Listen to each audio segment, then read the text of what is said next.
My father's family name being Philip, and my Christian name, Philip, my infant tongue could make of both names nothing longer or more explicit than Pip. So I called myself Pip, and came to be called Pip.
Keep still, you little devil, or I'll cut your throat. No, sir, no. Tell us your name. Quick. Pip. Pip, sir. Sir. Show us where you live. Point out the place. There, sir. There. Oh. Oh. Oh. Oh. Oh. Oh.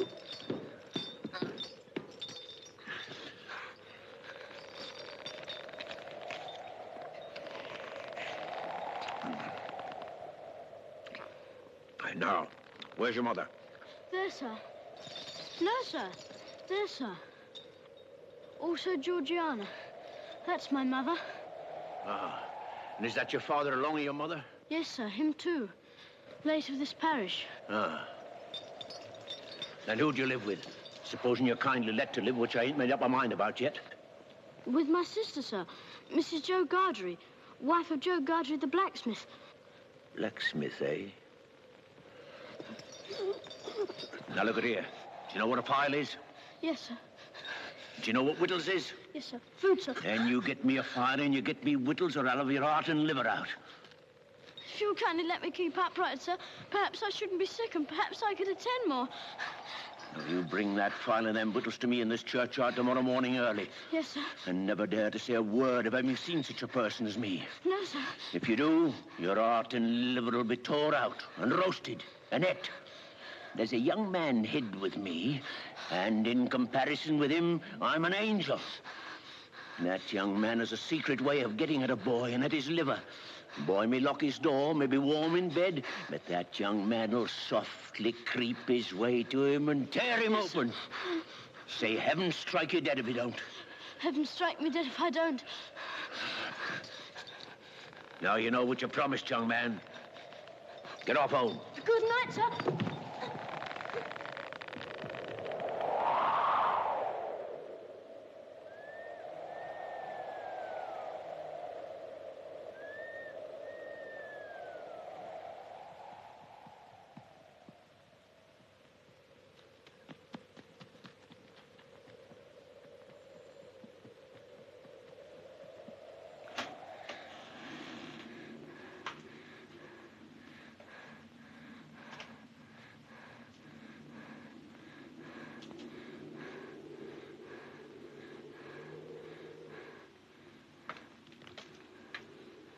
Hello, Joe. Mrs. Joe's been out a dozen times looking for you, Pip. She's out again now, making it a baker's dozen. She? And what's worse, she's got Tickler with her, Pip. She got up, she made a grab at Tickler, and she rampaged out, Pip. She rampaged out. She's a-coming. Get behind the door, old chap, and get the towel betwixt you. You young...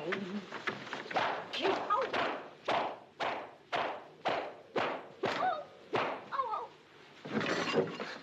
Now then, where have you been? I've only been to the churchyard. Churchyard, indeed. You'd have been in the churchyard long ago if it hadn't been for me, and stayed there. It's bad enough being a blacksmith's wife without having to be a second mother to you. Churchyard, indeed. You'll be having me in the churchyard one of these days, keeping me on the rampage with my poor art. Get to the table. Both of you.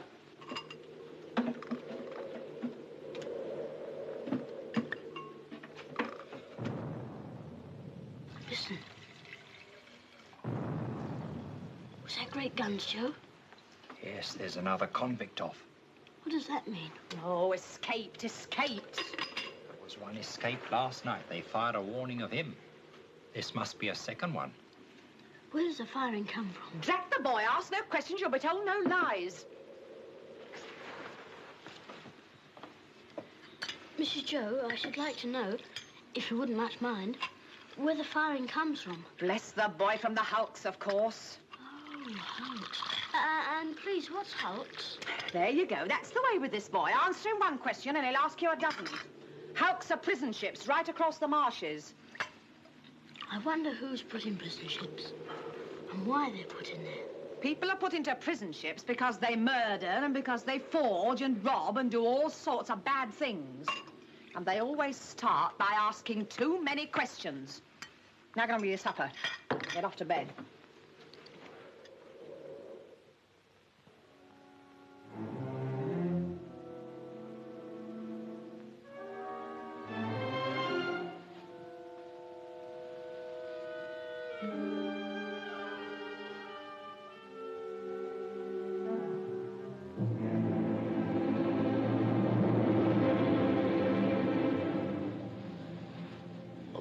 May be warm in bed.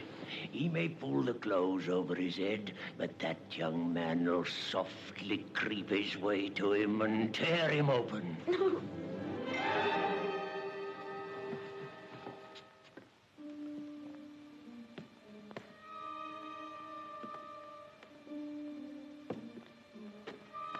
Wake up, Mrs. Joe. Wake up.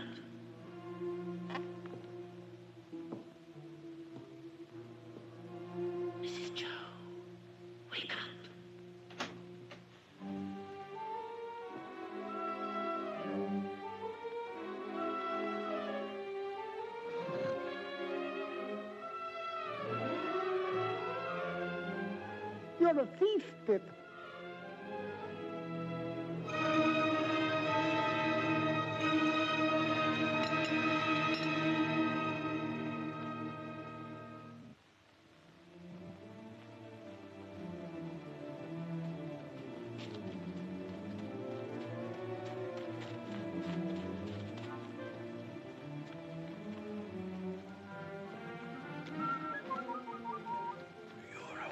Thief, Pip. You'll be sent to the hulks.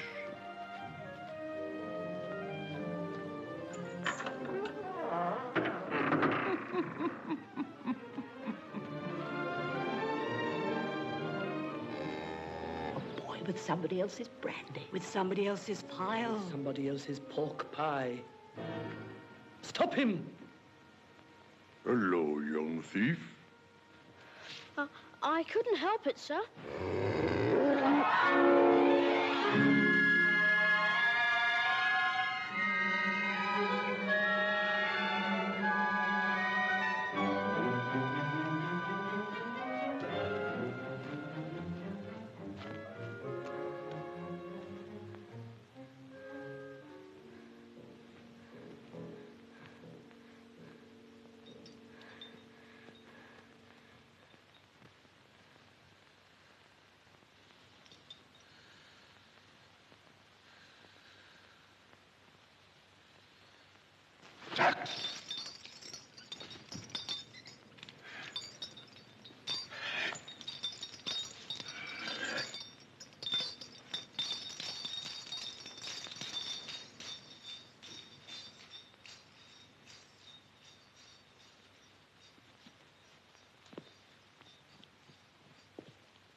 Sir?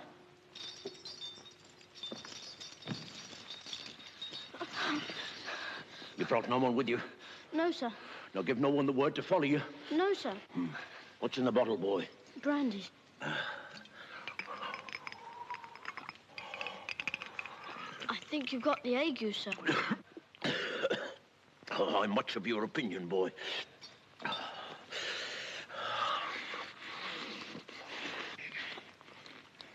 I'm glad you enjoy it. Hmm? I said I'm glad you enjoy it. Thank you, boy. I do. Aren't you going to leave any of it for him? Him? Who's him? The young man you spoke of. Oh, him.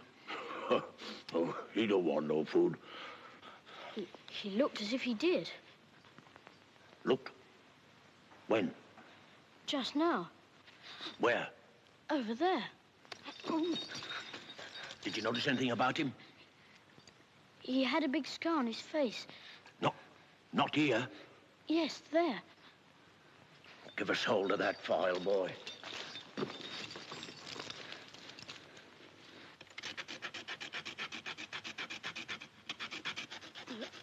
If you're not wanting me, sir, we have company for dinner, and my sister will be up early. Thank you, boy. Thank you. This boy ought to be truly grateful, ma'am, for the princely dinner you've set before him. Do you hear what Uncle Pumblechook says? Be grateful. Why is it the young are never grateful? Naturally vicious.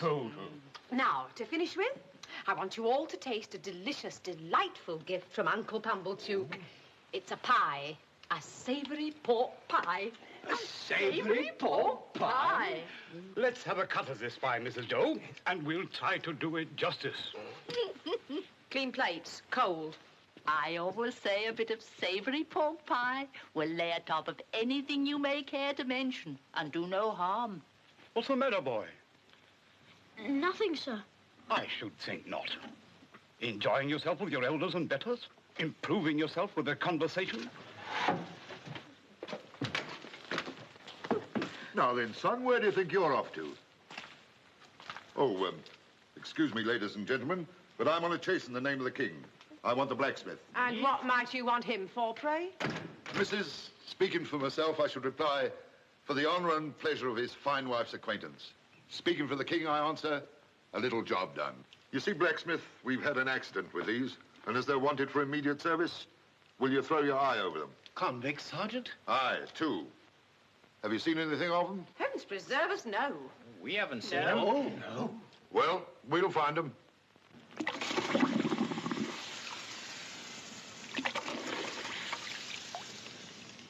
Platoon, fall in. Platoon, attention. Shoulder up. Left 10. Platoon, march.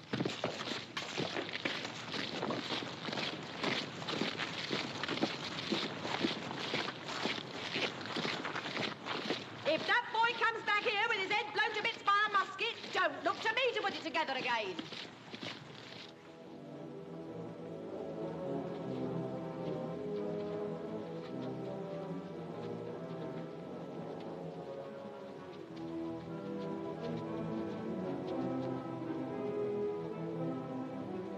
I hope we don't find them, Joe. I'd give a shilling if they had cut and run, Pip. Come on.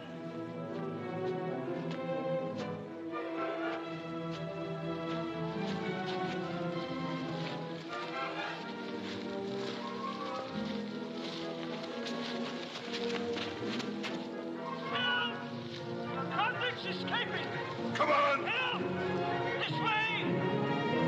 Help! Convicts escaping!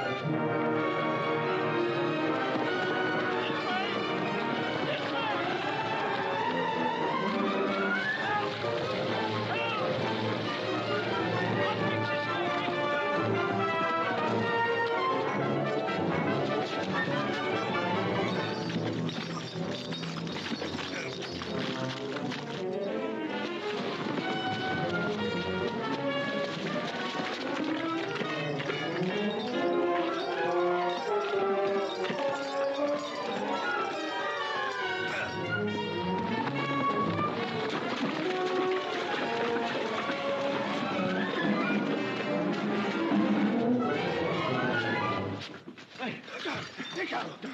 Don't forget, I took him. I give him up to you. Don't forget that. He tried to murder me. Me tried to murder him. I kept him from getting off these marshes. I could have got clear. Then I discovered he was here. I let him go free to make a fool of me again. Let me go.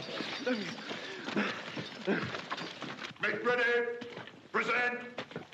Fire!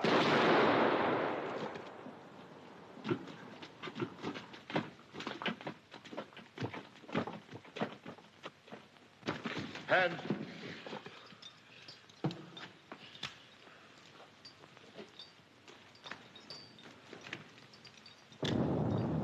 You're expected on board. Come on. Light those torches. Get aboard, you. Torch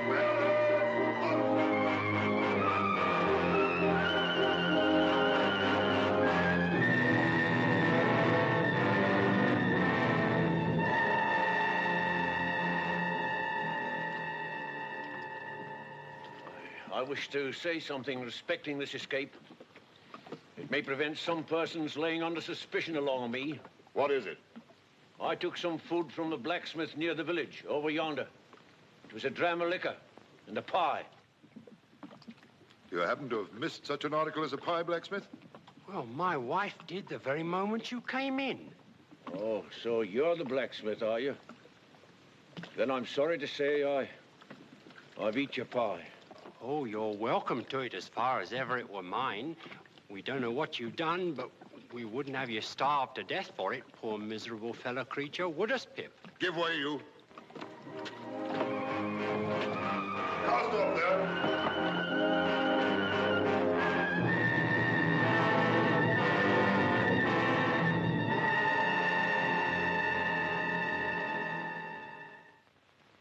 It was a year later.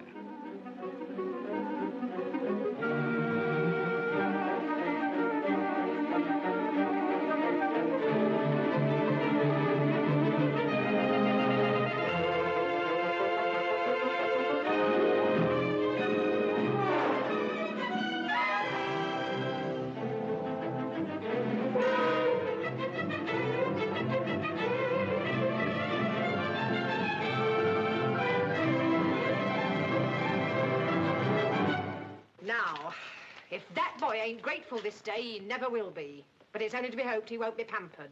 Not by Miss Havisham, ma'am. She knows better. Do you know who Miss Havisham is? Yes. Who? She's the strange lady in the large house. But she's mad, ain't she? She may be mad, but she's rich enough to make the boy's fortune. She wants him to go and play there. And he'd better play there, or else I'll work him.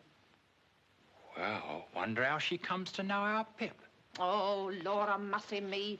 Here I stand talking to me on moon calves, and Uncle Pumblechook waiting, and that boy grimed with dirt from the crown of his head to the soles of his feet. Oh.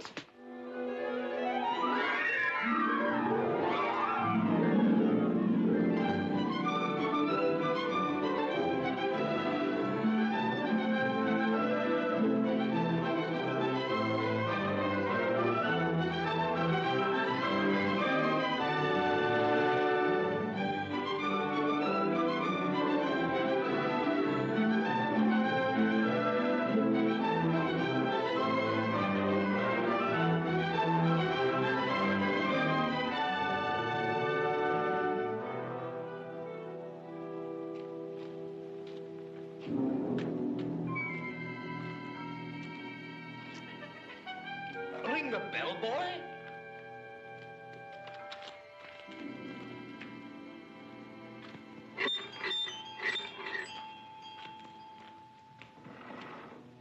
What name? Pumblechook. Quite right. Can you read the time, boy? Yes, sir. 3:15. Punctual to the minute. Let it be a lesson to you.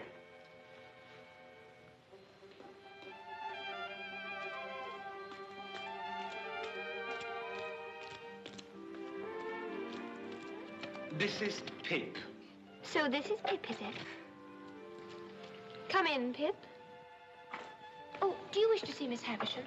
If Miss Havisham wishes to see me... Ah, but you see, she doesn't. Come along, boy.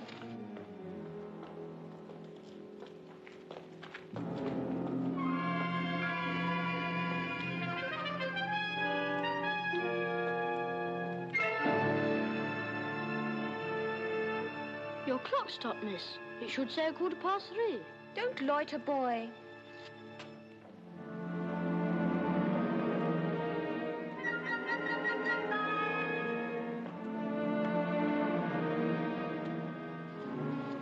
Come along, boy. Take your hat off.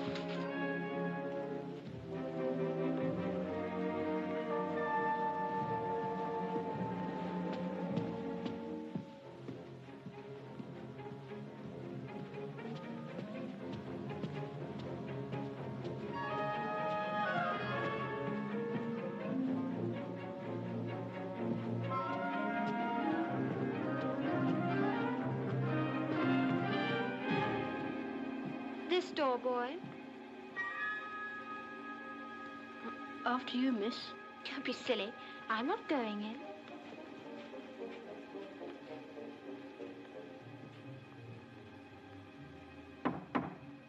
Come in.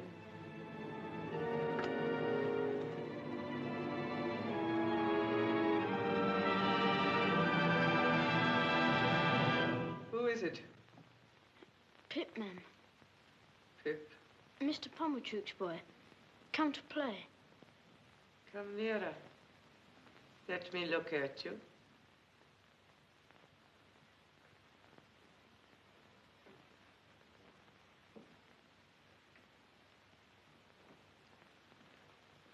Come close.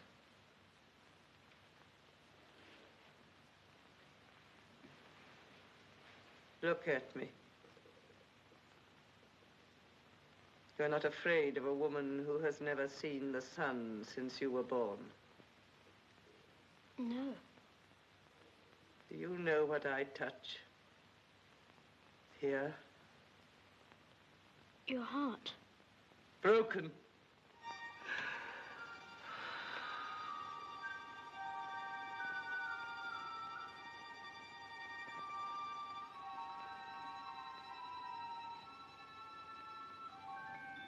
I sometimes have sick fancies.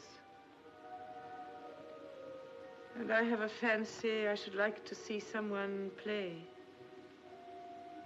Play. Play. Estella, come here.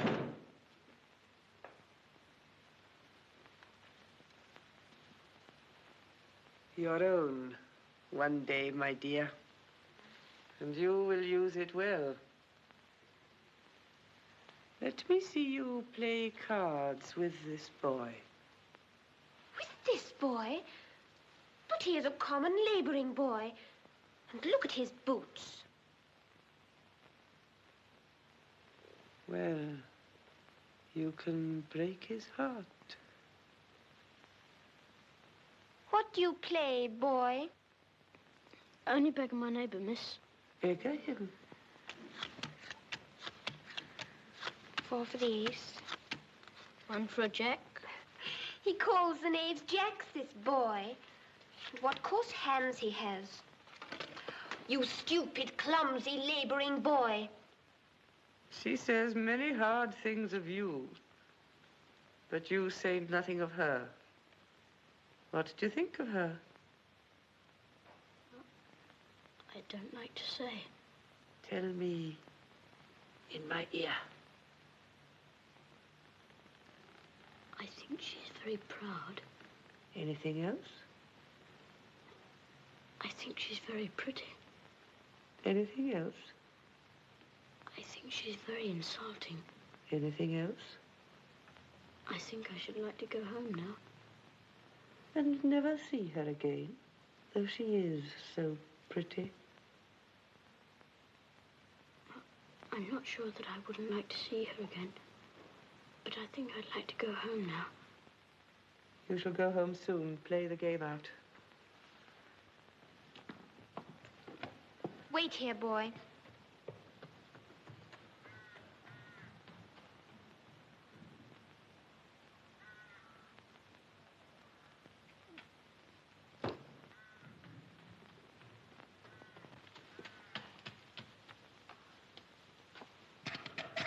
Why don't you cry? So I don't want to. You do. You've been crying, and you're near crying now. Long after I'd gone to bed that night, I thought of Estella, and how common she would consider Joe, a mere blacksmith. I thought how he and my sister were sitting in the kitchen, and how Miss Havisham and Estella never sat in a kitchen, but were far above the level of such common things. The following week,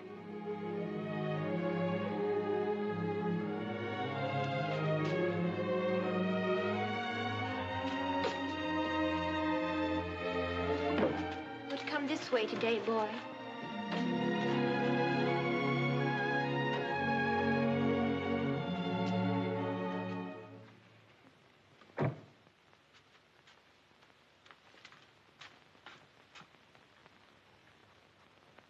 Well, I'm sure. What next? The idea. Well, Well, miss? am I pretty? Yes, I think you're very pretty. Am I insulting? No, not so much so as you were last time. Not so much so. No. There, take that, you coarse little monster. What do you think of me now? I shan't tell you. Because you're going to tell upstairs, is that it? No, it's not it. Why don't you cry again, you little wretch? I'll never cry for you again.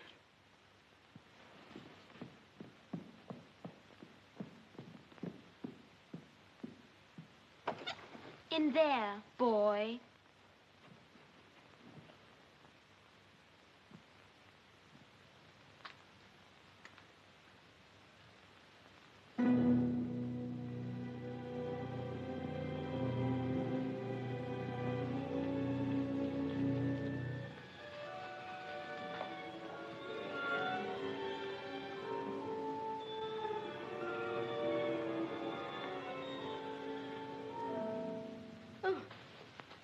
So the days have worn away, have they?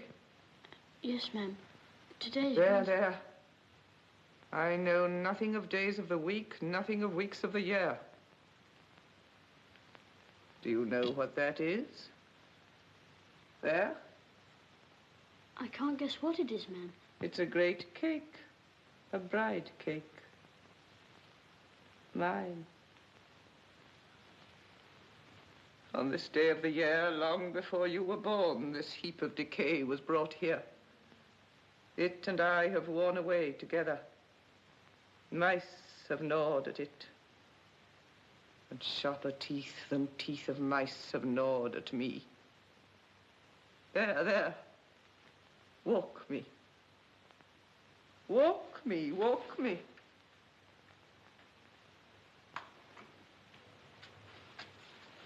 Dear Miss Havisham. Good morning. Good morning, Miss Havisham. How well you look. I do not look well, Sarah Pocket. I'm yellow skin and bone. Those Pip are my relations. The Pockets. They are very particularly interested in my health. So once a year, on my birthday, I summon them to visit me. Many have... There. Pip, my dear, run into the garden and play. Estella will tell you when to come back. Yes, ma'am.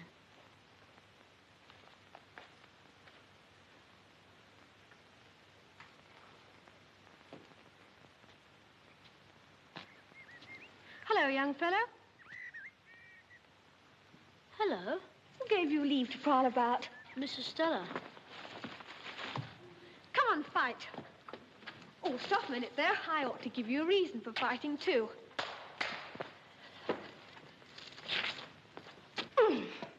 There it is. Come on.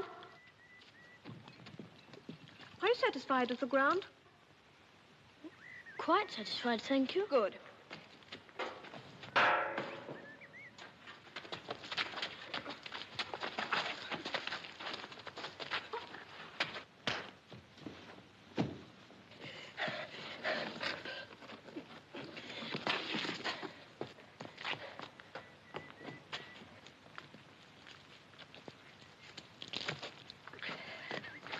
Ready?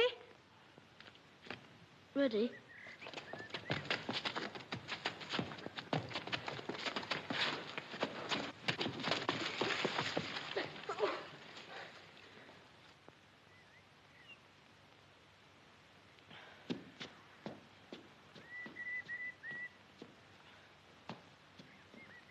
That means you've won.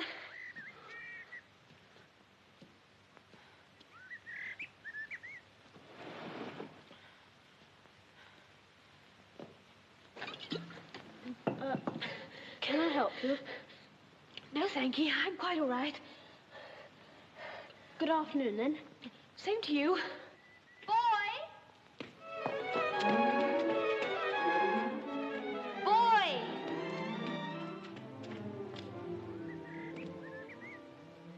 Yes, miss?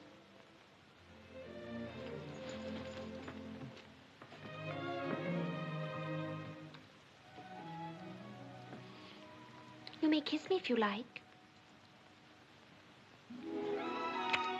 Now you ought to go home.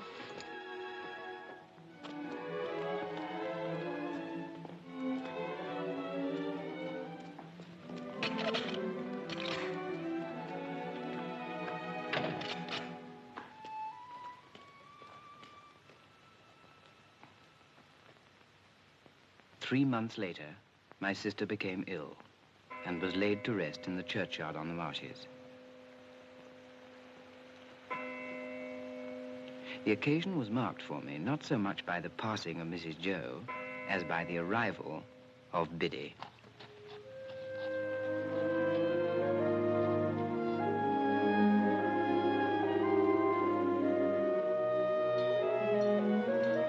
Very soon she became a trusted friend to both of us and a blessing to the household.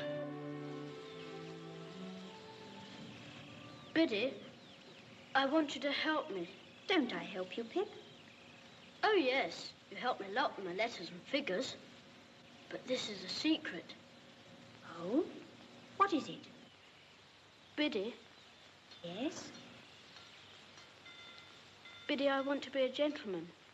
A gentleman? Oh, I wouldn't if I was you, Pip. I don't think it would answer. Biddy, I have a particular reason for wanting to be a gentleman. Well, you know best, Pip, but don't you think you're happy as you are? I'm not happy as I am. I'm coarse and common. Coarse and common, are you, Pip? Who said so? Beautiful young lady at Miss Havisham's. And I want to be a gentleman on her account.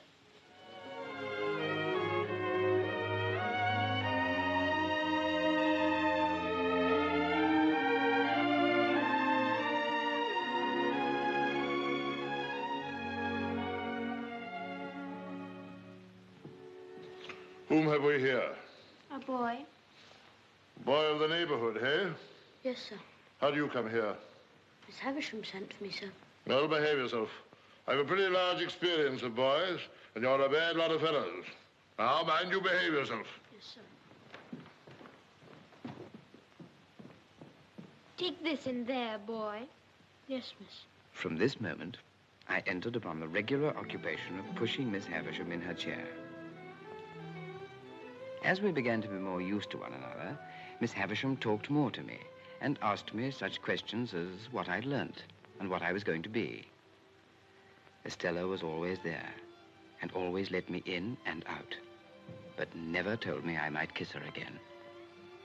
Sometimes she would coldly tolerate me, and other times she told me energetically, I hate you. My admiration of her knew no bounds, and scarce a night went by without my falling asleep with the image of her pretty face before my eyes. One day,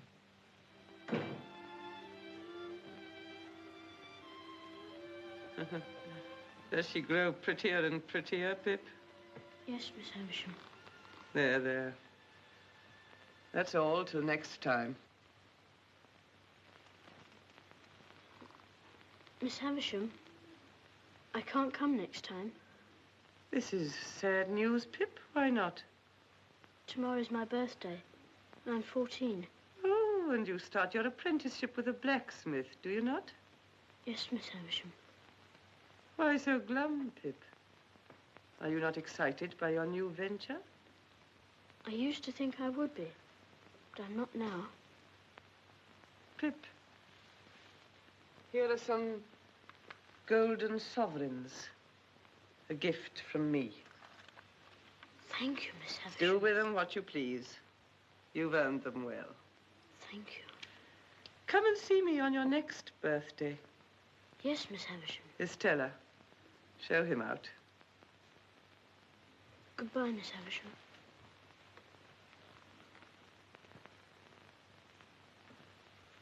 Goodbye, Pip.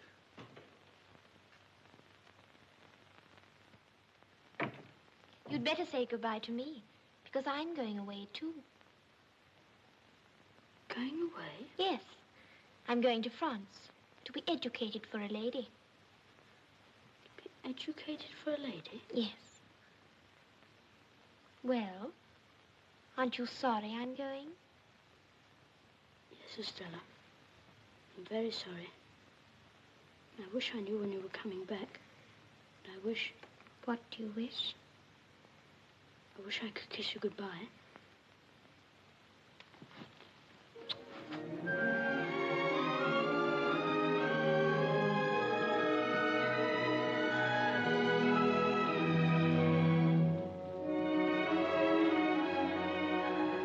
My boyhood had ended, and my life as a blacksmith began. It was in the 6th year of my apprenticeship, and it was a Friday night.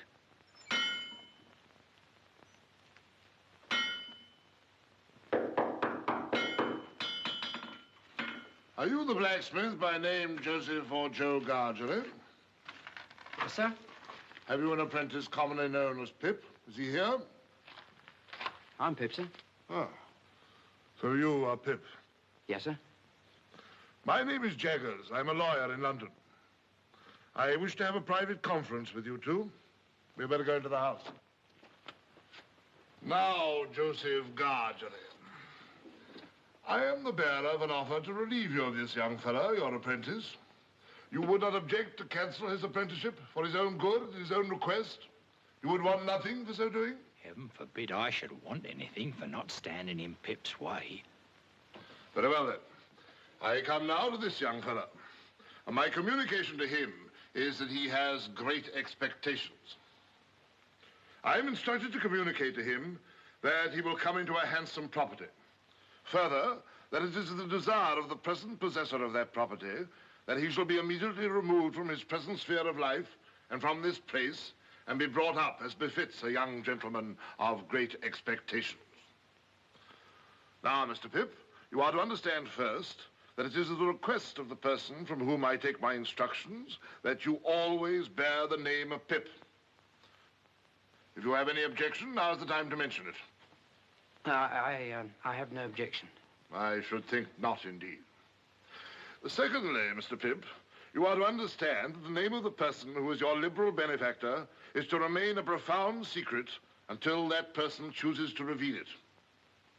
If you have any suspicion whom that person might be, keep that suspicion within your own breast. If you have any objection, now's the time to mention it. Speak out. I have no objection. And now, Mr. Pip, kindly consider me your guardian. Thank you, sir. Oh, I tell you at once, I'm well paid for my services, otherwise I shouldn't render them. I have arranged for you to go to London in a week's time. You will need some new clothes. They should not be working clothes. 20 guineas. Well, Joseph Gargery, you look dumbfounded. I am.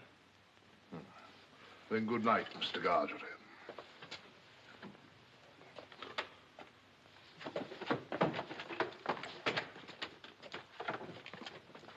Good night, Pip. Good night, sir.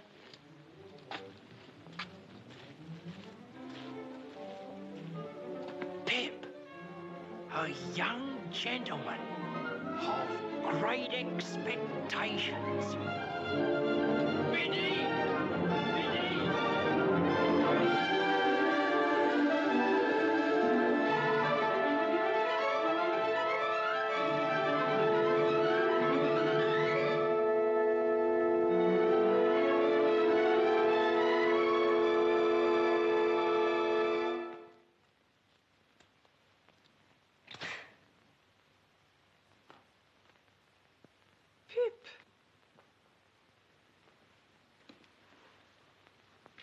This is a very gay figure, Pip. I start for London tomorrow, Miss Havisham, and I thought you would kindly not mind my taking leave of you. Well? I've come into such good fortune since I saw you last, Miss Havisham, and I'm so grateful for it. I've seen Mr. Jaggers, Pip. I've heard about it. So you go tomorrow? Yes, Miss Havisham. And you are adopted by a rich person. Not named. No, Miss Havisham. And Mr. Jaggers is made your guardian. Yes, Miss Havisham. Is, abroad. Mr. Prettier than ever, and admired by all who see her. And you, too, have a promising career before you. Be good and deserve it, Pip. Yes. You will always keep the name of Pip, you know. Yes, Miss Havisham. Goodbye, Pip.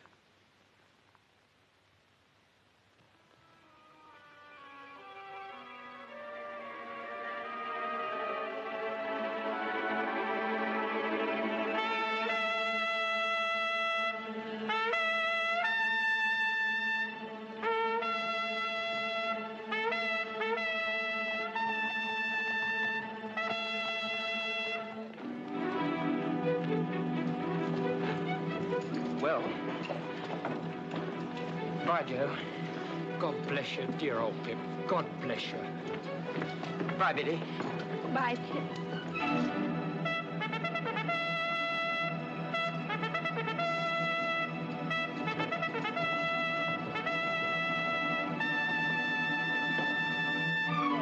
One day I'll come and see you in London, Pip. And then, what larks, eh? Goodbye, Joe. Goodbye, Pip. Goodbye, big old chap.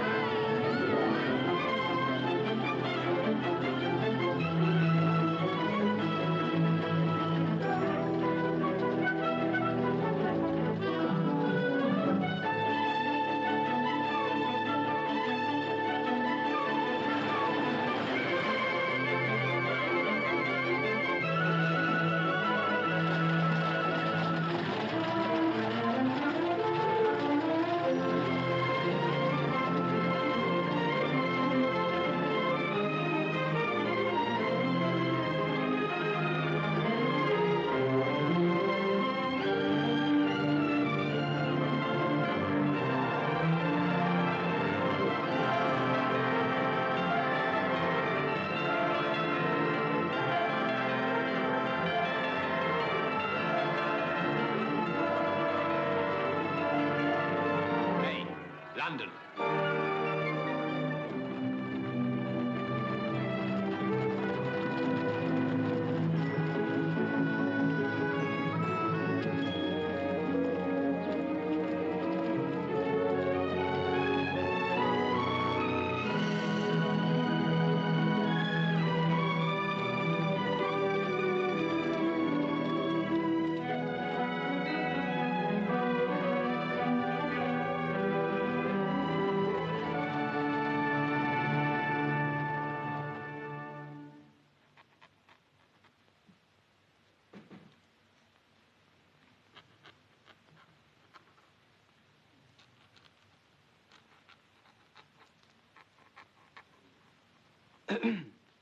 Excuse me, please. Is Mr. Jaggers at home? He is not. He's in court at present.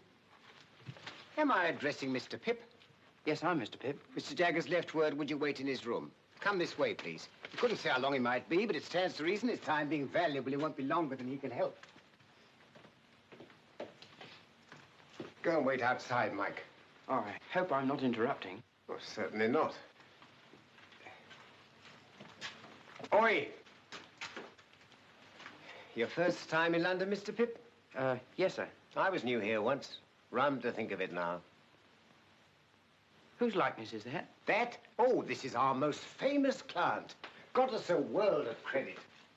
This chap murdered his master. Didn't plan it badly. Is it like him? Like him? It is him, you know. This cast was made in Newgate, directly after he was taken down.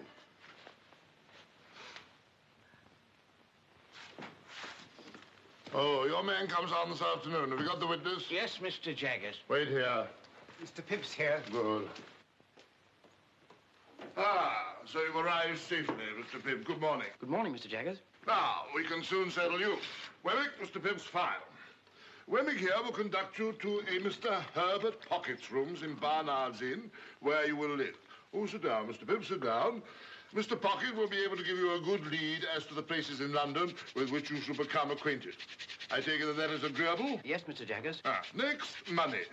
Your allowance will be £250 per annum, which means that you will draw from Wemmick here the sum of £62, 10 shillings per quarter. A very handsome sum of money, too, I think. You consider it so? How could I do otherwise? Ah, but answer the question. Undoubtedly, Mr. Jaggers. Good. Get out!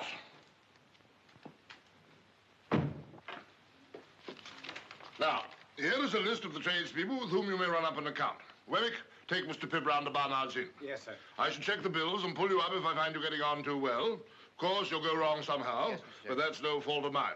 Goodbye and good luck, Mr. Goodbye, Pip. Mr. Mike! Mr. Wemmick, I don't quite know what to make of Mr. Jaggers. Oh, we don't mean that you should know what to make of him. Deep, that's what he is, as Australia. Who was that he shouted at so fiercely in the office? Oh, that was his housekeeper, name of Molly. He got her off on a murder charge. Murder? Isn't he frightened of having her about? Not him. When you come to see us again, take a good look at her. Shall I see anything very uncommon? You'll see a wild beast tamed. Keep your eye on it.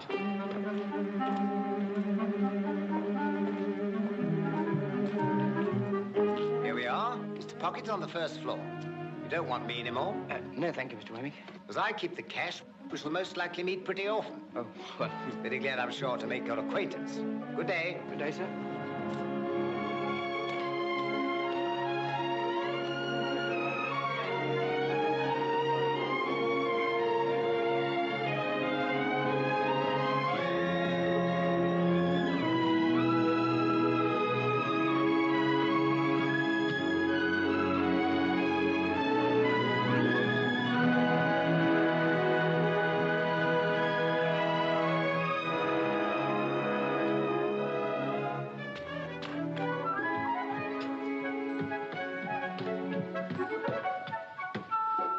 Mr. Pip? Mr. Pocket? Oh, dear me, I'm extremely sorry.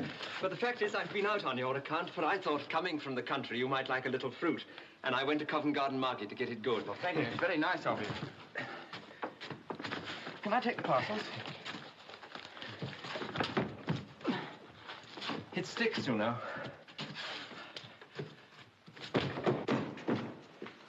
Pray come in. Now, this is the sitting room. Rather musty, but Barnard's is musty. I'm afraid I'm rather bare here. Now, that's my little bedroom, and this is your room. Come in. Oh, it's very nice. The furniture's specially hired for the occasion. Oh, I hope that... Dear me, I beg your pardon. You're holding the fruit all this time. I feel quite ashamed. You'll be very quiet here, and we shall be alone together. But I dare say we shan't fight. Fight? Fight? I knew I'd seen you somewhere before. You're the pale young gentleman from Miss Havisham's. Bless me, and you are the prowling boy. The idea of it's being you. Well, the idea of it's being you. I hope you've forgiven me for having knocked you about so. Oh, of course. You hadn't come into your good fortune at that time, had you? No. I was rather on the lookout for a good fortune then. Indeed? If Miss Havisham had taken a liking to me, I suppose I should have been provided for. But perhaps even I should have been engaged to Estella. But I didn't care much for it. She's a tartar. Who? Miss Havisham? I don't say no to that, but I meant Estella. You know she was adopted and brought up by Miss Havisham to wreak revenge on all the male sex. Wreak revenge on all the male sex? What revenge? Heavens, Mr. Pip, I thought you knew. No. Dear me, it's quite a story and should be saved till dinner time. Shall I take your stick? Oh, thank you. And your hat. Oh.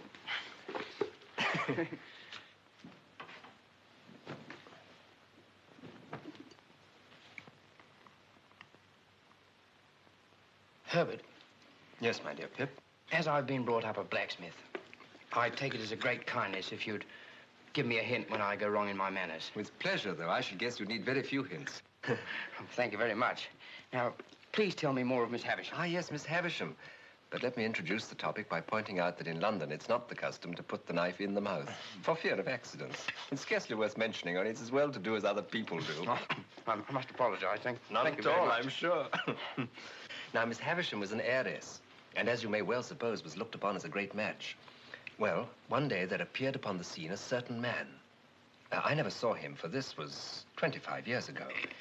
He pursued her closely and professed to be devoted to her. And there's no doubt that she fell passionately in love with him, which brings me to the cruel part of the story. Merely breaking off to remark, my dear Pip, that it's not usually considered necessary to fill the mouth to its utmost capacity. Oh, yes, I was so interested. Not at all, I'm sure. The marriage day was arranged, the wedding dresses were bought, the wedding guests were invited. The day came, but not the bridegroom. He wrote a letter. Which she received when she was dressing for her marriage at 20 minutes to 9. Exactly. So that was why she stopped the clocks. Yes. And when she'd recovered from a bad illness, she laid the whole place waste, as you've seen it, and has never since looked upon the light of day. Herbert, you said that Estella was not related to Miss Havisham, but only adopted. When adopted? There's always been an Estella since I've heard of a Miss Havisham. I know no more. So, Pip, all I know of Miss Havisham, you know. Well, let's change to brighter prospects. Let's drink to London and a very happy future. To London and a very happy future.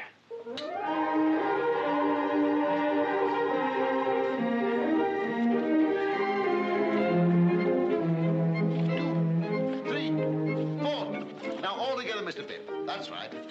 That's better. Much better. Enjoy yourself.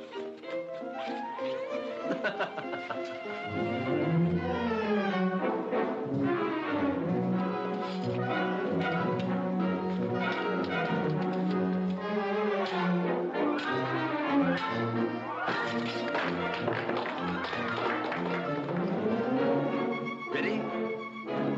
Ready.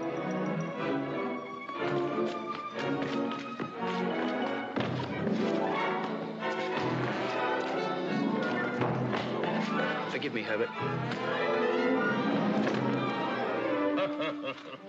Carry on, Pip, carry on.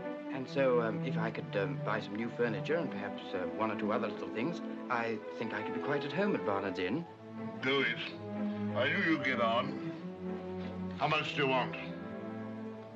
£20? Webbeck!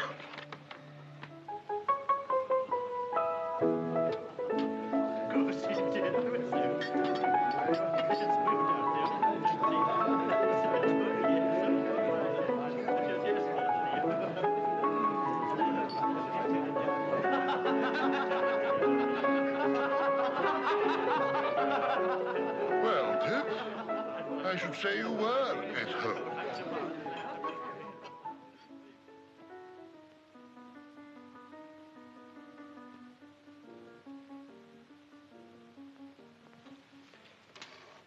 Herbert, Yes, we've done very badly.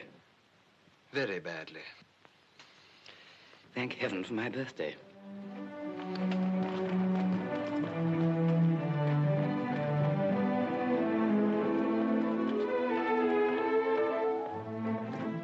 Good morning, Mr. Pip. Morning. Good morning, Mr. Pip. Good morning. Congratulations, Mr. Pip. Thank you, Mr. Wemmick. Come in. Mr. Pip, sir. Come in.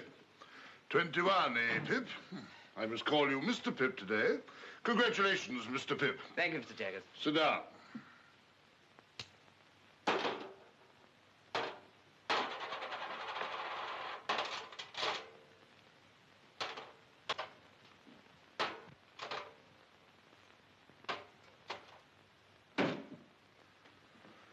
Now, my young friend, I'm going to have a word with you. If you please, sir. What do you suppose you are living at the rate of? At the rate of, Mr. Jaggers? The rate of. I'm afraid I'm unable to answer. I thought so. Now, I've asked you a question, my friend. Have you anything to ask me? Oh, well, of course, it would be a great relief to ask you several questions, Mr. Jaggers, if it were not forbidden. Ask one. Is my benefactor to be made known to me today? No, ask another.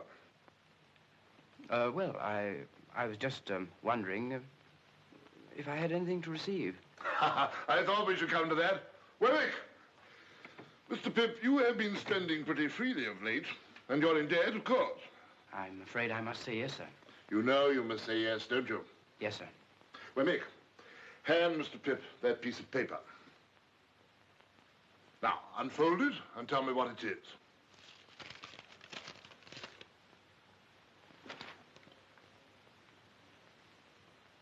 This is a banknote for £500. That is a banknote for £500. And at the rate of that handsome sum of money per annum, and at no higher rate, you are to live until your benefactor appears. Will it still be years hence, Mr. Jaggers? When that person discloses, you and that person will settle your own affairs. My part of the business will cease. That's all I have to say. Wemmick, show Mr. Pip out. Thank you, Mr. Jaggers. My dear Mr. Pip, Mr. Gargery is going to London and would be glad if you are agreeable to be allowed to see you.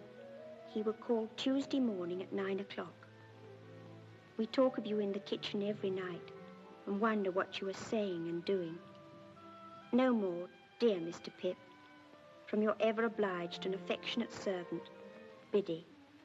As I watched Joe that Tuesday morning, dressed grotesquely in a new suit, let me confess that if I could have kept him away by paying money, I certainly would have paid money. In trying to become a gentleman, I had succeeded in becoming a snob.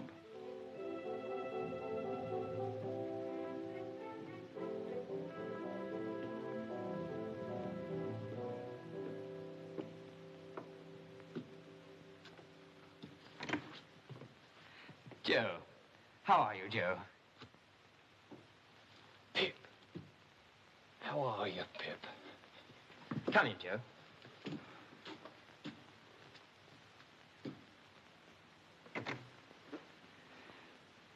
Well, Joe, I am glad to see you. Pip, dear old chap, you've growed and you've swelled, and you gentlefolk has to be sure you're an honor to your king and country. And you, Joe, look wonderfully well. Give me your hat.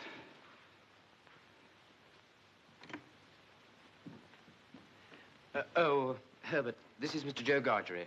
Joe, Mr. Herbert Pocket. How do you do, Mr. Gargery? Your servant, sir. Won't you sit down? Thank you kindly, sir.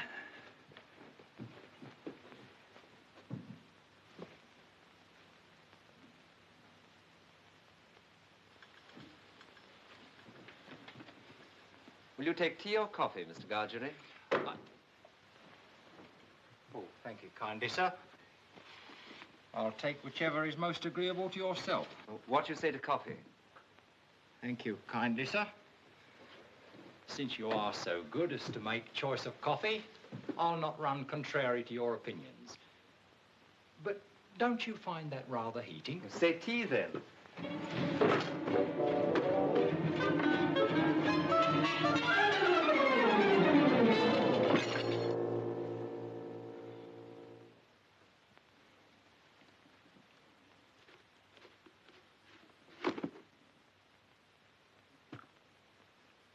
Pip, if Mr. Gargery will excuse me, I will go down to the porter's lodge to fetch the morning's letters.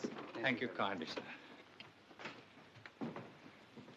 Us two being now alone, sir. Joe, how can you call me sir?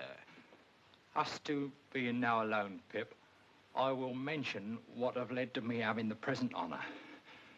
Miss Havisham have recently sent for me. Miss Havisham, Joe? Would you tell Mr. Pip, she said, that I wish to see him at once, for I have something most particular to disclose to him. I see. Well, I have now concluded, sir, and Pip, I wish you ever well and ever prosper into a greater and greater height. But you're not going now, Joe. Yes, I am. Well, you'll be coming back to dinner. Oh, no, Pip, old chap.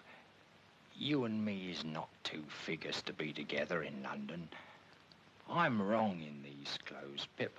I'm wrong out of the forge and out of the kitchen off the marshes. But, Joe... You won't find half so much fault with me if you think of me as Joe the blacksmith. And so, God bless you, dear old Pip, old chap. God bless you.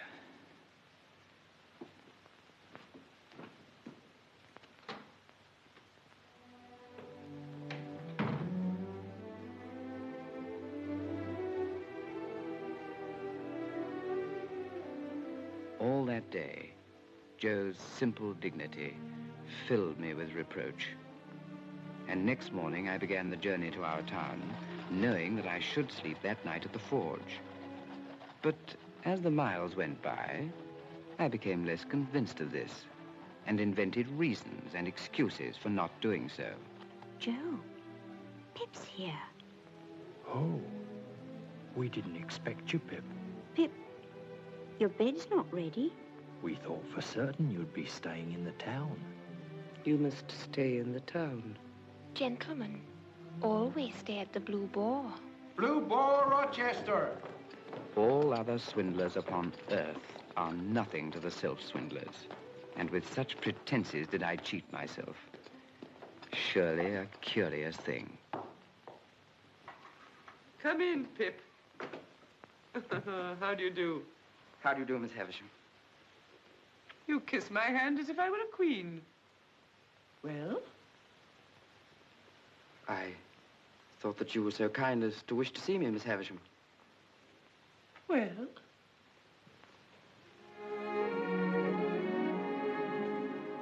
Stella.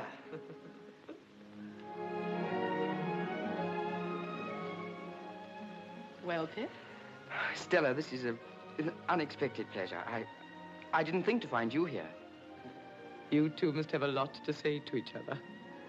Go out into the garden, both of you, and walk and talk together. I must have been a strange little creature to hide and watch you fight that day. But I did, and I enjoyed it very much. You rewarded me very much. Did I? Don't you remember? I remember I entertained a great objection to your opponent. I took it ill that he should be brought here to pester me with his company. He and I are great friends now. Are you? I imagine that since your change of fortune, you have naturally changed your companions. Oh, yes, naturally. Do you remember the first time I came here? The time you made me cry? Did I? I don't remember. Not remember you made me cry? You meant nothing to me. Why should I remember? You must know, Pip, I have no heart. Perhaps that's why I have no memory. No one looking at you could believe that. Oh, I have a heart to be stabbed at or shot at, but you know what I mean. There's no sympathy there, no softness, no sentiment. If we're to be thrown much together, you had better believe that at once.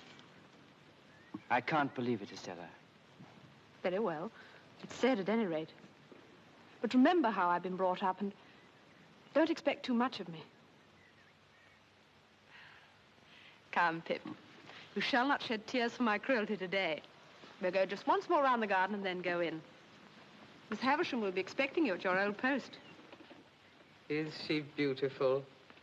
Graceful, well-grown? Do you admire her, Pip? Everyone must who sees her, Miss Havisham. She is going to London soon, and you shall meet her there. I shall be the happiest man in London, Miss Havisham. Love her. If she favors you, love her. If she tears your heart to pieces, love her. I adopted her to be loved. I developed her into... as punctual as ever, Jaggers. As punctual as ever. How do you do, Pip? And what are you doing here? Miss Havisham wished me to see Estella, Mr. Jaggers. Ah, a fine young lady. Shall I give you a ride, Miss Havisham? Once round. A very fine young lady, Pip.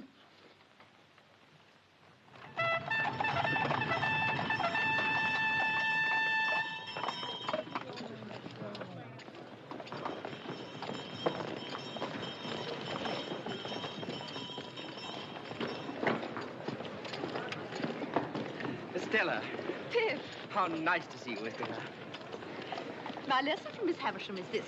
There are two Richmonds, one in Surrey and one in Yorkshire. Mine is the Surrey Richmond. The distance is 10 miles. I am to have a carriage, and you're to take me there. Here is my purse. No, no. No, you must take it. We are not free to follow our own devices, you and I. The carriage is ordered for half an hour from now, and tea is ordered to while away that half hour. Does that please, milady? The tea will please her greatly. Why are you going to Richmond, Estella? I'm going to live, at a great expense, with a lady there who has the power, or says she has, of taking me about and introducing me and showing people to me and showing me to people. You'll have a gay time and be much admired. You must look forward to that, Estella. It's part of Miss Havisham's plan for me, Pip. I shan't take any great pleasure in events which I don't shape, but I shall be beautiful, and I shall be gay, I shall be obedient, and I shall write regularly of my gaiety. Will you always be part of Miss Havisham's plan, Estella? And do you thrive with Mr. Pocket, Pip? Yes, indeed. We've left Barnard's Inn and moved to the Temple. Oh? I live quite pleasantly there. At least... At least? As pleasantly as I could anywhere. Away from you.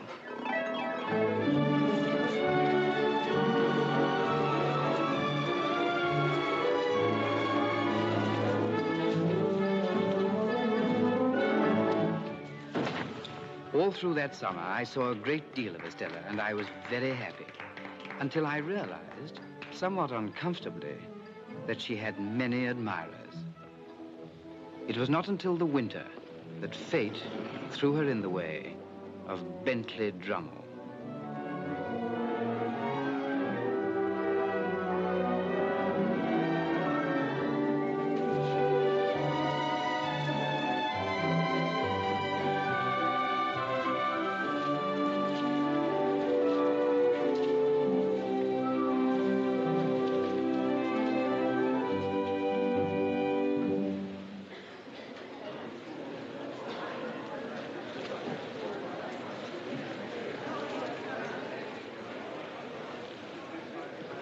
Tired, Estella? Rather, Pip. You should be. Say rather I should not be. For I still have my letter to Miss Havisham to write before I go to bed. Recounting tonight's triumph? Surely a very poor one, Estella. I don't know what you mean. I didn't know there'd been any. My lords, ladies, and gentlemen, This is our dance, Estella. pray take your places for the next dance.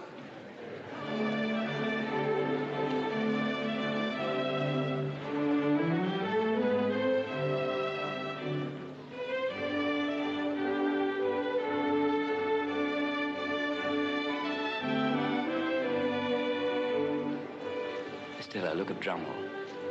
He never takes his eyes off you. Why should I look at him? Is there anything in Drummle I need to look at? That's what I want to ask you. He's been hovering about you for weeks.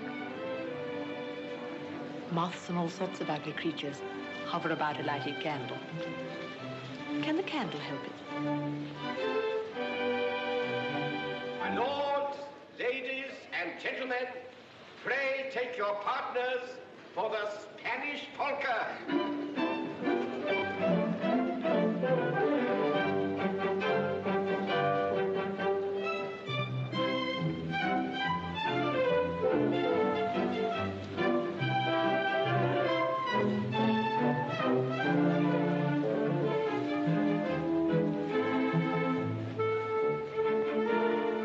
Everybody dislikes him, you must know that. There's nothing to recommend him but money and the ridiculous role of addle-headed ancestors. It makes me wretched to see you encourage him. Does it?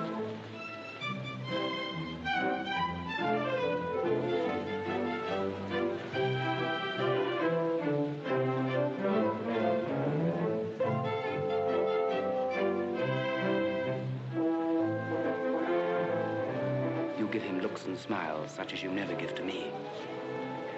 Do you want me then to deceive and entrap you? Do you deceive and entrap him, Estella? Yes, and many others. All of them but you.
I'm Mr. Pip.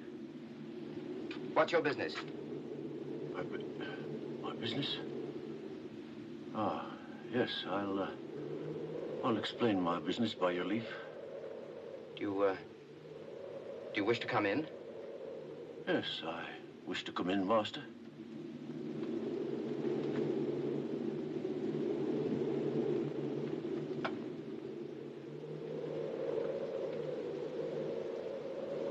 Now, perhaps you will explain your visit.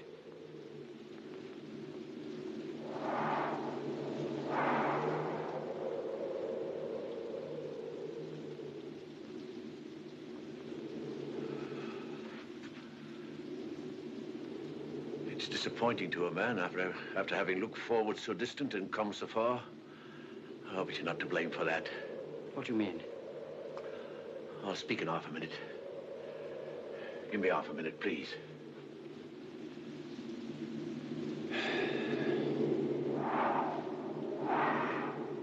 There's no one nigh, is there? Why do you ask that question?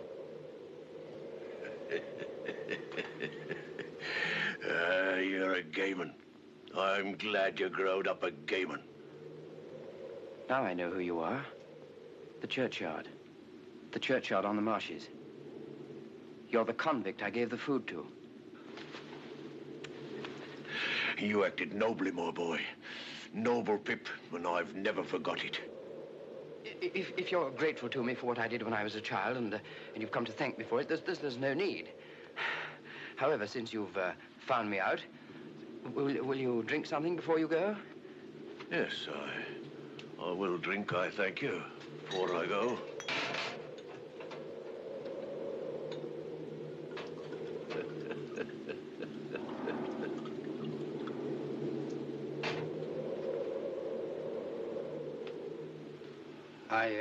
I hope you won't think that I spoke harshly to you just now. I had no intention of doing it, and I'm very sorry for it if I did. I wish you well and happy.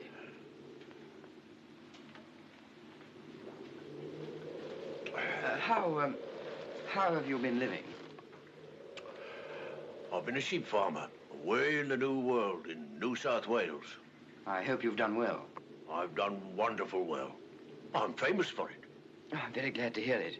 I hope to hear you say so, dear boy. But you've done well, too, eh? Yes, I've done quite well.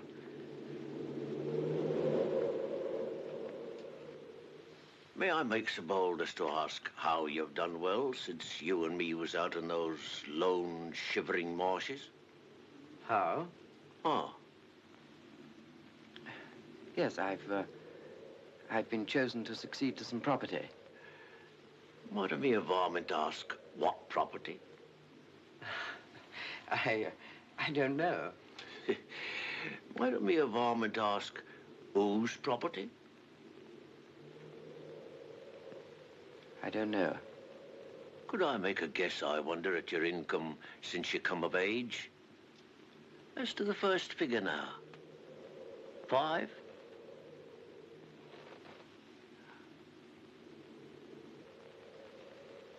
Concerning a guardian.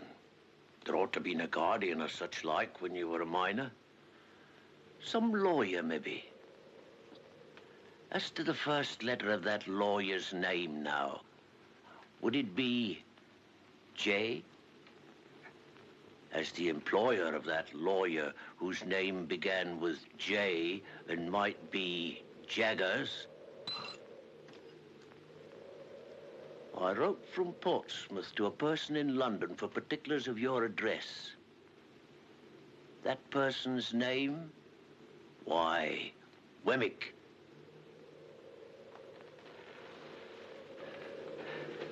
Yes, Pip, dear boy, I made a gentleman of you. It was me what done it.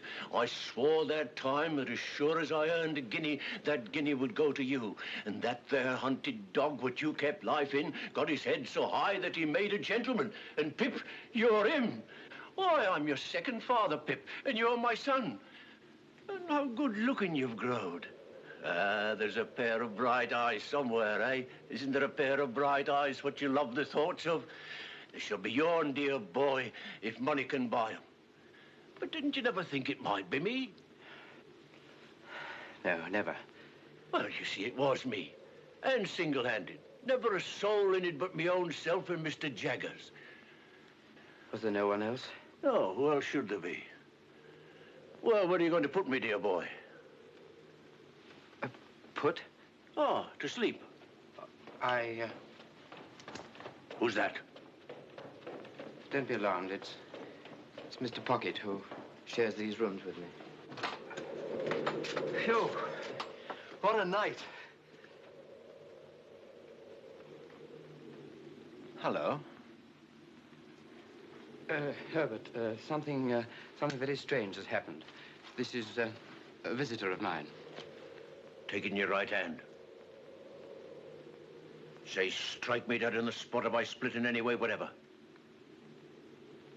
Strike me dead on the spot if I split in any way, whatever. Kiss it. Do as he says, Herbert. No, you're an oath.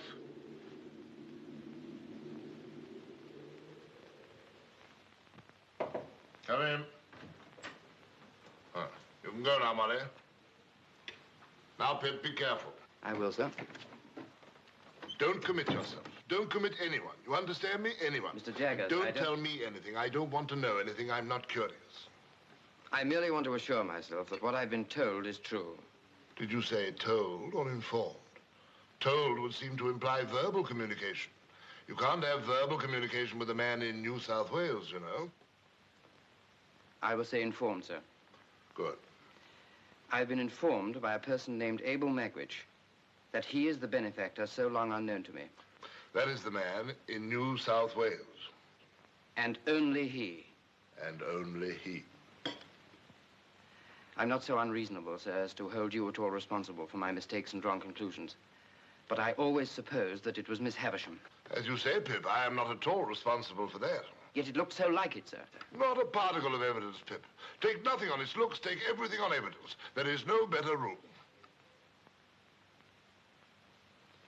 Well, I have nothing more to say.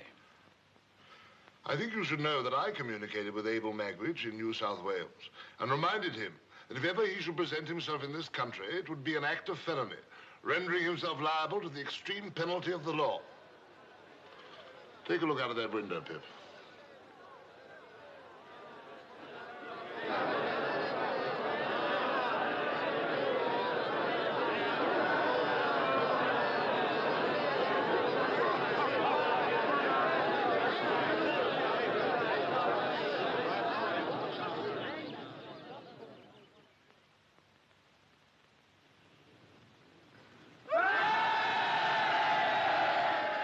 That sort of thing happens every day. Magwitch has enemies here who would not hesitate to inform on him. I see. But he has guided himself by my caution, no doubt. No doubt. If you'll excuse me, sir.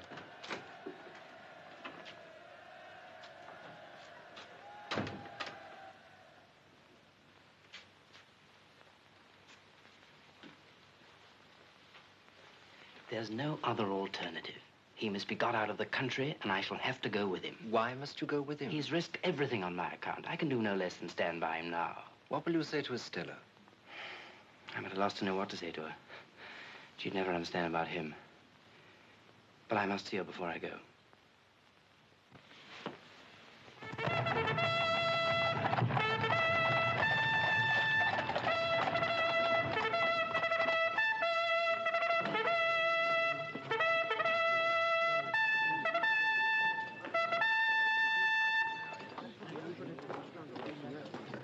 Just come down? Yes. Beastly place, your part of the country, I think. I'm going out for a ride in the saddle. I mean to explore those marshes for amusement.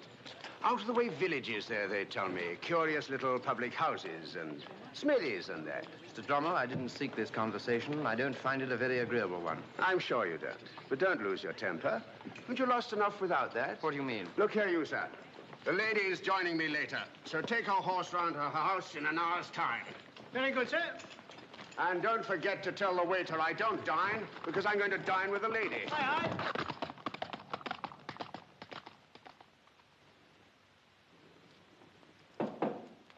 Come in. What wind blows you here, Pip?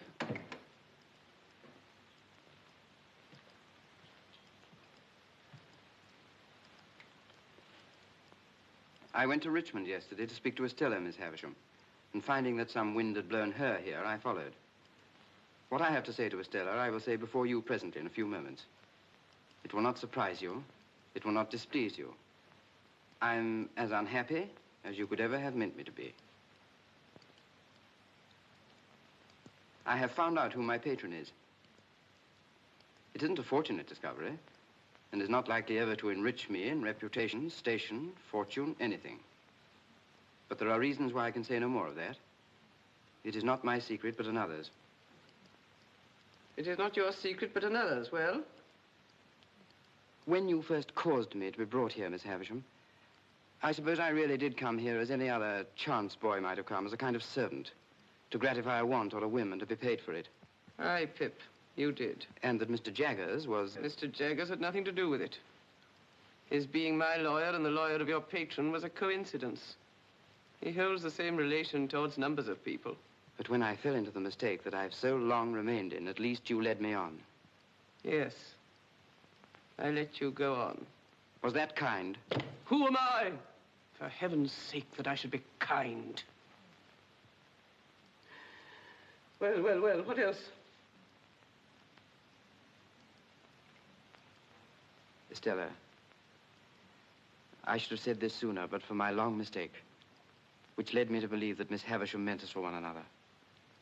And I felt that I couldn't tell you of my real feelings while you were not free to choose for yourself. But now I have to go away. And I must say it before I go. I love you, Estella. I've loved you ever since I first saw you in this house. Pip, I tried to warn you not to love me. But you wouldn't be warned, for you thought I didn't mean it. Isn't it true that Bentley Drummle is in town here and pursuing you? Quite true. That you encourage him and ride out with him? And that he dines with you this very day? Quite true. How can you fling yourself at such a man? Should I rather fling myself at you, Pip? Who would sense at once that I bring nothing to you? But you cannot love him, Estella. What have I always told you? Do you still think, in spite of it, that I don't mean what I say? Estella, you would never marry him.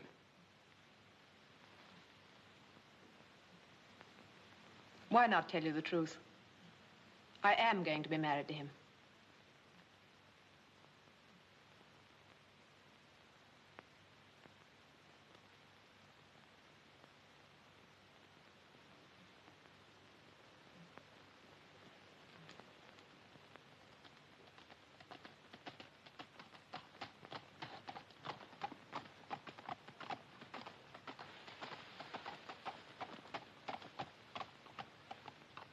Come, Pip.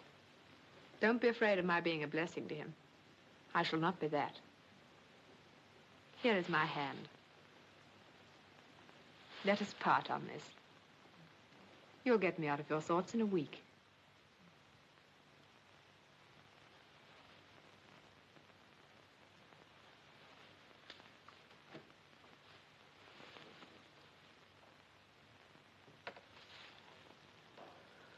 What have I done? What have I done?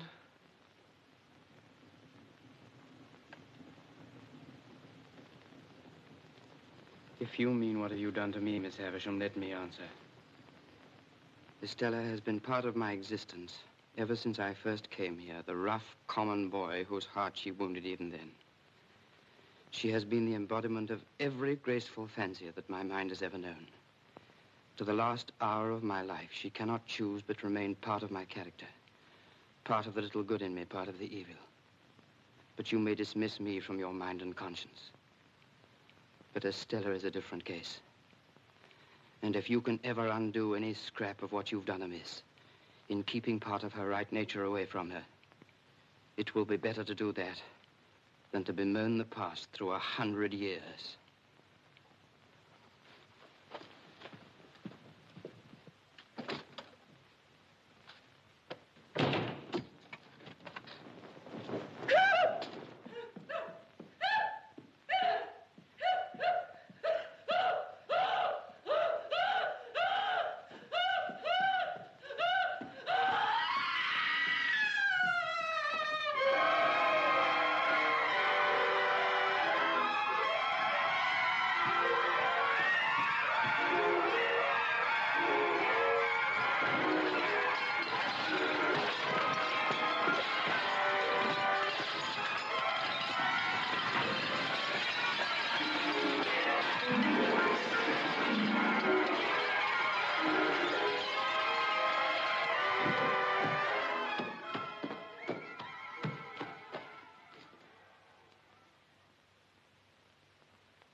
Late that evening, I left the room with the long table for the last time and started on my way back to London.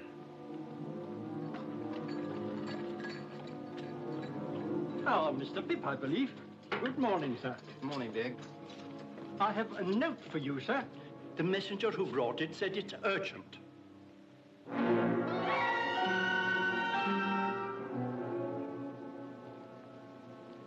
Get me a cab off the stand, Big. Yes, sir. Morning, Wemmick. What's the trouble? So you got my note, then? Yes, I came straight here. Why, what have you done to your hands? Oh, it's nothing. I got them burned, Mr. Wemmick. I'm very anxious. Everything's taken care of, Mr. Pip. But pray come in. You don't object to an aged parent, I hope? Oh, no, I should be delighted. This is Mr. Pip, Aged P, and I wish you could hear his name. Give him a nod, Mr. Pip. That's what he likes. You made acquaintance with my son at his office, I expect. Yes. Not away at him, if you please, like winking. Yes. Yes. I hear that my son is a wonderful hand at his business, sir. Yes. You're as proud of me as Punch, ain't you, Aged P? There's a nod for you. There's another one for you. Yes. Now, Mr. Pip and I have business to discuss. Oh. Come and sit down. I want to offer an apology, for he isn't capable of many pleasures. Just tip him a nod now and then when he looks off his paper, and he'll be as happy as a king. Pleasure, Mr. Wemmick, but I'm sure that you'll appreciate that I'm most anxious to know what's happened. Of course. Now, I heard by chance yesterday morning that an old enemy of a certain convict, whose name we needn't mention, yes, had got wind of his being in England. So I went to the temple and found Mr. Herbert. And I told him that if he was aware of any such person, whose name we needn't mention, being about your chambers, that he'd better get him out of the way. I also heard that you had been watched. That I've been watched? Yes. And might be watched again. So he'd better get him out of the way while you were out of the way. I see. He would be greatly puzzled what to do. He was. But we've now removed him to a house overlooking the river, down Limehouse way. I should like to join them at once. If you take my advice, Mr. Pip, you'll wait till after dark. By which time, you see, we can have those hands attended to.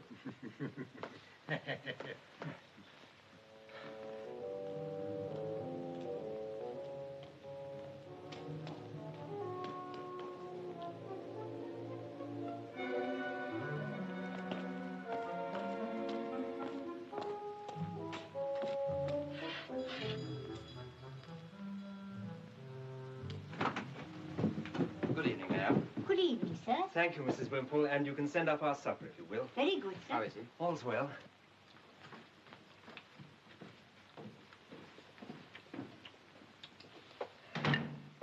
I'm a heavy grubber, dear boy. Always was.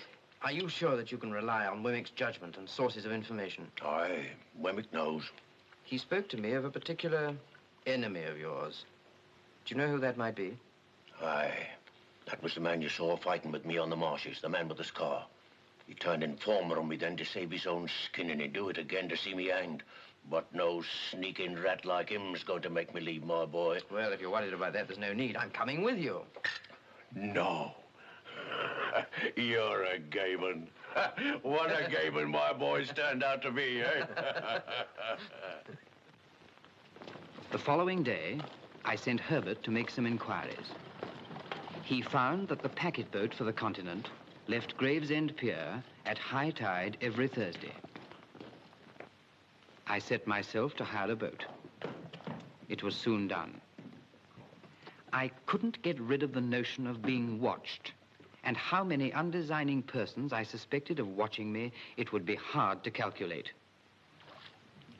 I began to go out as for training and practice, sometimes alone, sometimes with Herbert.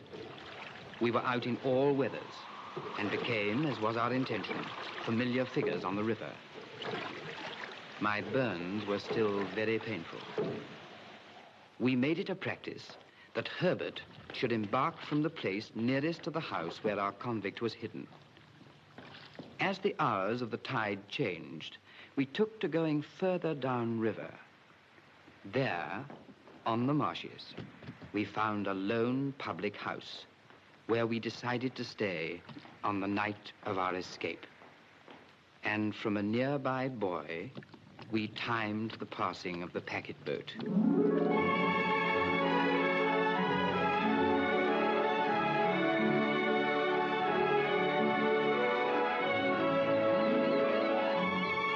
We chose this spot carefully. It was just above the point where the steamer picked up the river pilot. The river pilot. Our river pilot. One day, Herbert bought 2 steamship tickets, and our plans were set.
Boat ahoy!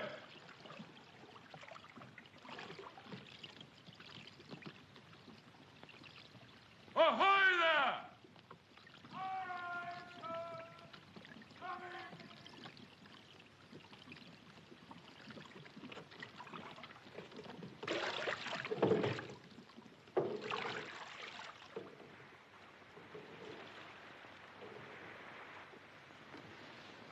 Tell me something. What, dear boy? What I did for you as a child was such a small thing. Why have you done so much for me?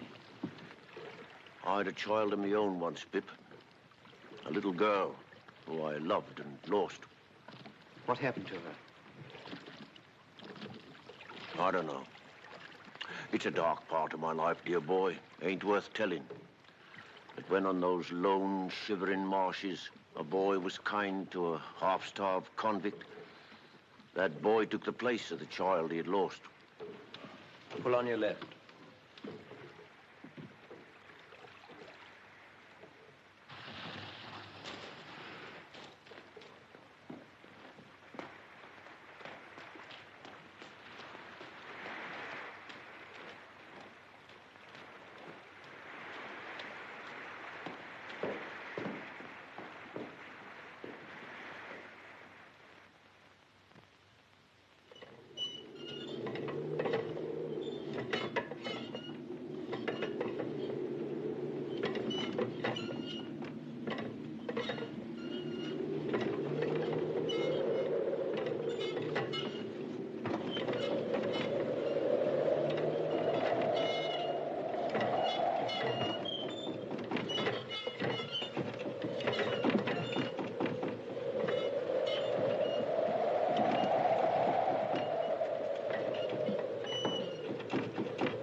comes.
You have an escaped convict there.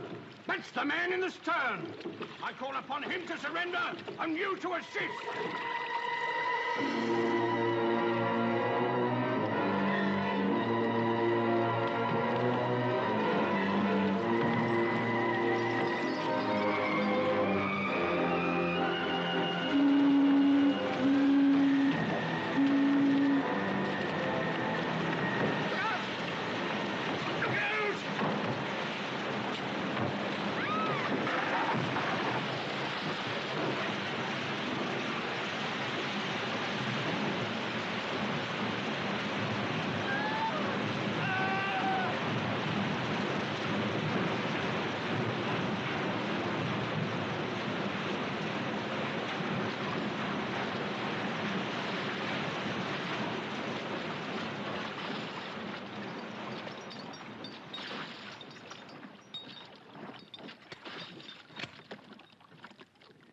I'll never forgive myself for this.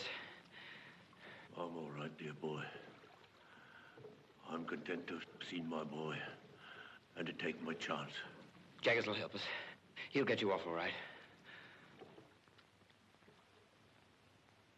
Prisoners at the bar. It is now my duty to pronounce the sentence demanded by the law.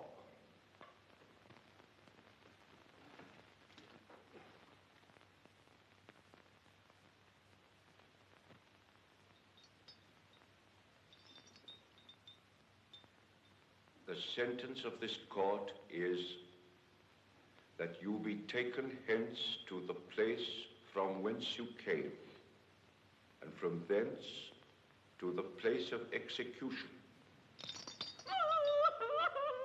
and that each of you there be hanged by the neck until you be dead. And may Almighty God have mercy on your souls. Are you absolutely certain there is nothing you can do to save him? Nothing. You realize, of course, that you no longer inherit his money. That will be claimed by the crown. The money is no interest to me. If you had been a blood relation, it might have been different. You are not a blood relation, so it is not different. You mean if he had a child, the money would go to the child? The money might go to the child. Mr. Jaggers, there was a child. So you think there was a child, do you? I know there was a child. And what's more, Mr. Jaggers, you know it. Sit down, Pip.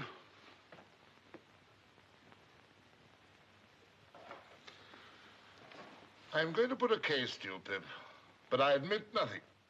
I understand. You admit nothing. Put the case that a woman is charged with murder. Put the case that this woman has a child whose father is a convict. I understand you perfectly. But that I make no admissions. But that you make no admissions. Now, Pip, put the case that this woman's legal advisor knows an eccentric and very rich lady who is anxious to adopt a little girl. Do you understand, Pip? I understand. But I can hardly believe. Ring that bell, Mr. Pip.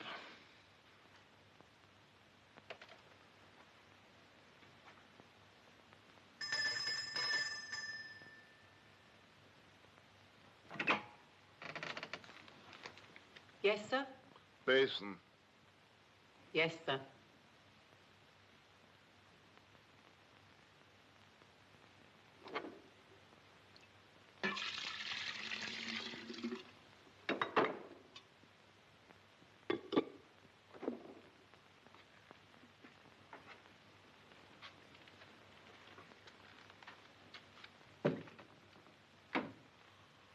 Well, Pip? If I'm in my right mind, and that woman is Estella's mother, this legal advisor you mention will have a lot to answer for. Now, Pip, put the case that this legal advisor has often seen children tried at the criminal bar. Put the case that he has known them to be habitually imprisoned, whipped, neglected, cast out, qualified in all ways for the hangman, and growing up to be hanged.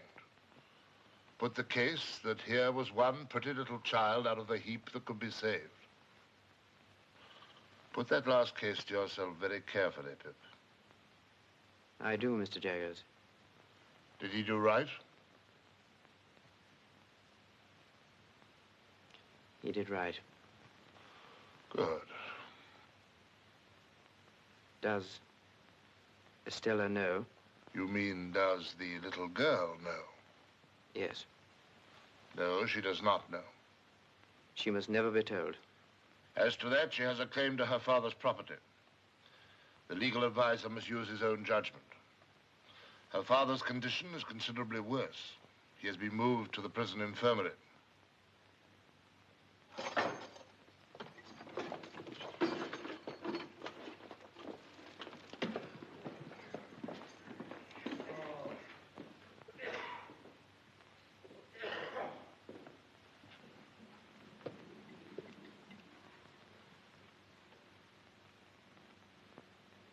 Dear boy, I thought you wasn't coming. And yet, I knew somehow that you would. It's just the time. I waited at the gate so as not to lose a moment of it. God bless you. You've never deserted me. And what's best of all is, you've been more comfortable along with me since I was under a dark cloud than when the sun shone. That's best of all. Are you in pain? I don't complain of none, dear boy. You never do complain.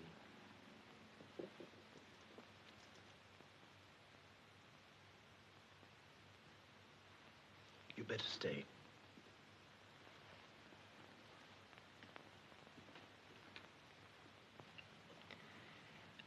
I have something to tell you. Can you understand what I say?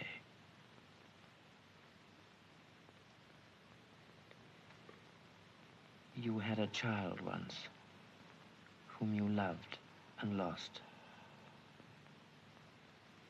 She lived and found powerful friends. She is living now. She is a lady and very beautiful. And I love her.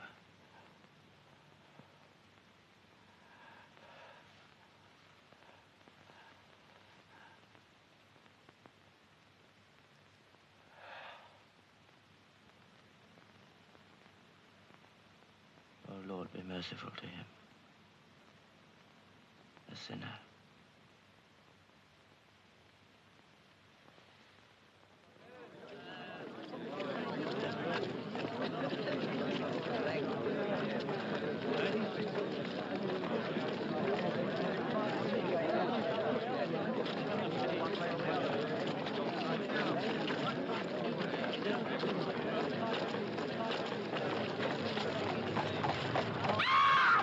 away, you fool!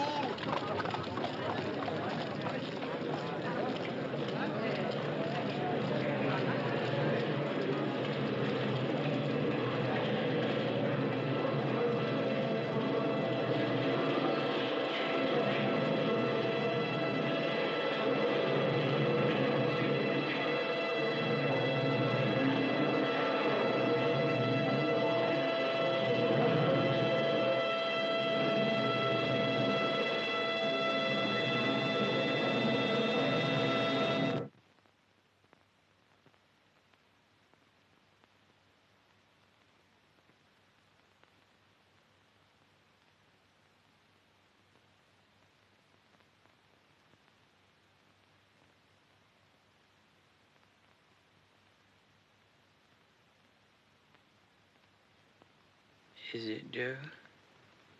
Which it are, old chap. How long, Joe? Which you mean to say, Pip, how long have your illness lasted? Yes, Joe. Well, it's the end of April, Pip. Tomorrow's the 1st of May. Dear Joe, have you been here all the time?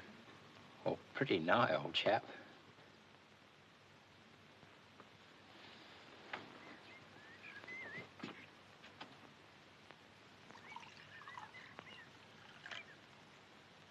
Joe, where am I? You're home. I brought you home, dear old Pip, old chap. Oh, Joe, you break my heart. Please don't be so good to me. Now, look here, old chap. Ever the best of friends. You'll soon be well enough to go out again. And then, oh, what larks.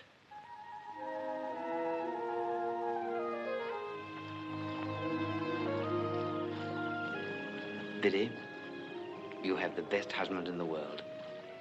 And Joe, you've the best wife in the world. Which I know, Pip, old chap, which I know. You'll be very happy. Which are our intention, Pip, old chap. And you'll have children. Which also are our intention, Pip, old chap. One day, Pip, you'll marry too. I don't think I shall, Biddy. Not now. Dear Pip, do you still fret for her? I think of her. But that poor dream, Biddy, has all gone by. All gone by. I knew as I said these words that I secretly intended to visit the old house that evening.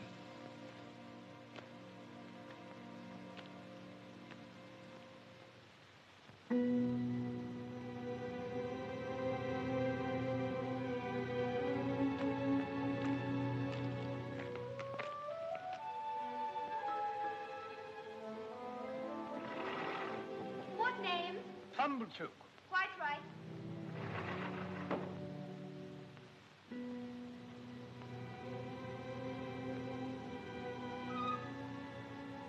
Come in, Pip.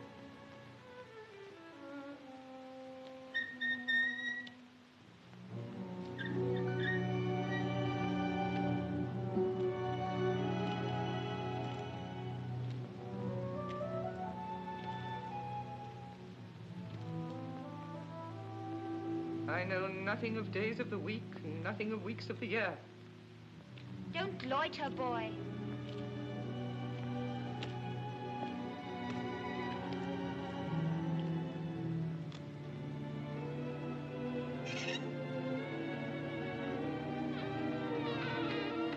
Come along, boy. Take your hat off.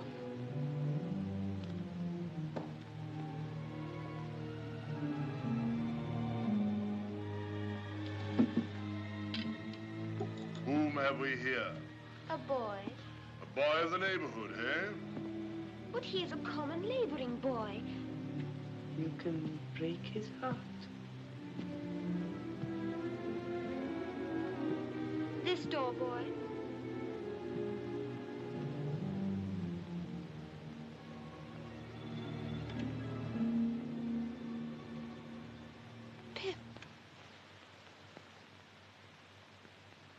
Stella,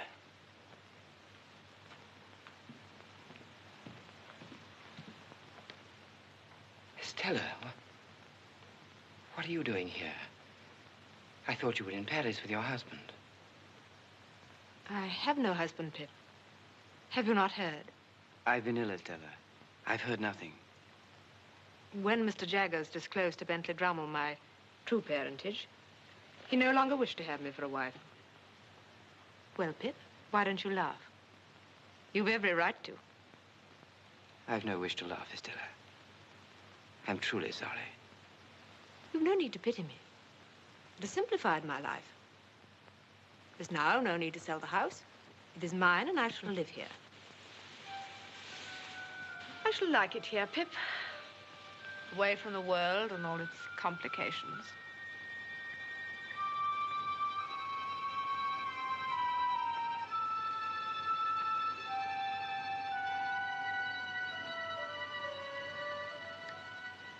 Stella, how long have you been here? I don't know. Stella, you must leave this house. It's a dead house. Nothing can live here.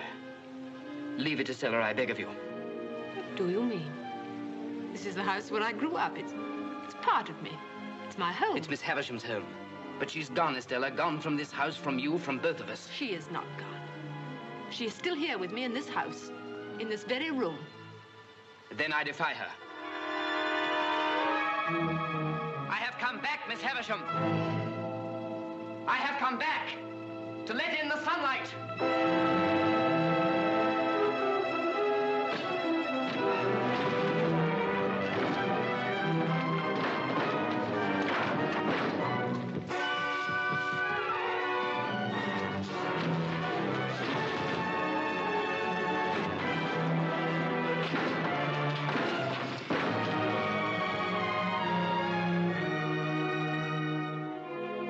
Look, Estella, look. Nothing but dust and decay.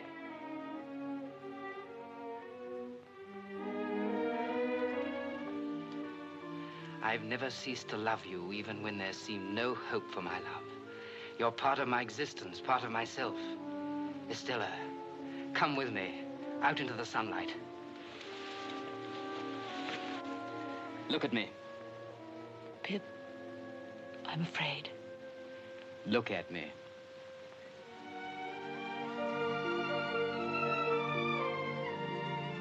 We belong to each other. Let's start again. Together.